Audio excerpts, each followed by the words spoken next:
மத்தேயு எழுதிய நற்செய்தி அதிகாரம் 8 இறை வசனங்கள் 28 முதல் 34 முடிய. இயேசு அக்கறை சேர்ந்து கதரேனர் வாழ்ந்த பகுதிக்கு வந்தபோது பேய் பிடித்த இருவர் கல்லறைகளிலிருந்து வெளியேறி அவருக்கு எதிரே வந்து கொண்டிருந்தனர்.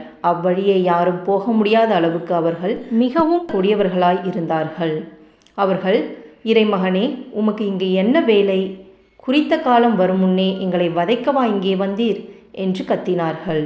அவர்களிடமிருந்து சற்று தொலையில் பன்றிகள் பெருங்கூட்டமாய் மேய்ந்து கொண்டிருந்தன. பேய்கள் அவரிடம், நீர் எங்களை ஓட்டுவதாயிருந்தால் அப்பன்றி கூட்டத்திற்குள் எங்களை அனுப்பும் என்று வேண்டின. அவர் அவற்றிடம், போங்கள் என்றார். அவை வெளியேறி பன்றிகளுக்குள் புகுந்தன. உடனே அக்கூட்டம் முழுவதும் செங்குத்து பாறையிலிருந்து கடலில் பாய்ந்து நீரில் வீழ்ந்து மடிந்தது. பன்றிகளை மேய்த்து கொண்டிருந்தவர்கள் ஓடிப்போனார்கள்.